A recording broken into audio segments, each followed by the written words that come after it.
النکاح من سنتی، نکاح کرنا میں محمد صلی اللہ علیہ وآلہ وسلم کی سنت مبارکہ ہے، اور آقا فرماتے ہیں کہ فمن راغب عن سنتی فلیس منی، جس نے میری نکاح والی سنت سے اعراض کیا، منہ پھیرا، اس کا میرے ساتھ کوئی تعلق نہیں، فلیس منی، وہ ہم میں سے نہیں، یعنی وہ رسول اللہ صلی اللہ علیہ وسلم کی لائی ہوئی شریعت کی وہ اتباع اور پیروی نہیں کر رہا۔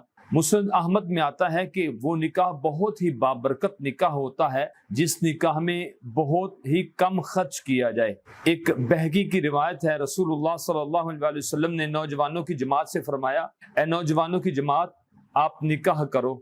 تو صحابہ نے استفسار کیا، مسئلہ طلب کیا، بات پوچھی کہ یا رسول اللہ صلی اللہ علیہ وسلم نکاح کرنے سے کیا ملے گا؟ تو آقا فرماتے ہیں کہ نکاح کرنے سے اللہ تعالیٰ آپ کا آدھا ایمان محفوظ فرما لیں گے۔ تو صحابہ نے عرض کی اللہ کے رسول باقی آدھا ایمان؟ تو آپ نے فرمایا وہ آپ اللہ سے ڈر کے پورا کرنا۔ آج ہمارے معاشرے میں نکاح کو مہنگا کر کے دکھایا جا رہا ہے۔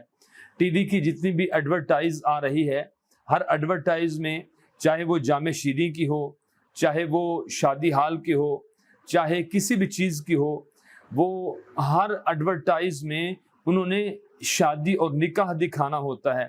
پھر وہاں پہ یہ دکھایا جاتا ہے کہ کروڑوں روپے خرچ کیے جاتے ہیں، وہ دکھاتے ہیں تاکہ ہمارے معاشرے میں یہ بات عام ہو جائے اور لوگوں کی ذہن سازی ہو جائے کہ شادی کروانے کے لیے تو کروڑوں روپے خرچ کرنے پڑتے ہیں، جبکہ یہ تو ایک نکاح بیٹھ کے پڑھا لیں تو یہ تھوڑے سے روپے پیسے سے بھی کام چل جاتا ہے۔ اور جو نکاح ہوتا ہے وہ فرض ہے، ایک ادا کرنا ہے، جیسے آپ نماز ادا کرتے ہیں، روزہ ادا کرتے ہیں، اور اسی طریقے سے آپ نیک اعمال کرتے ہیں، ویسے ہی یہ ایک عمل ہے۔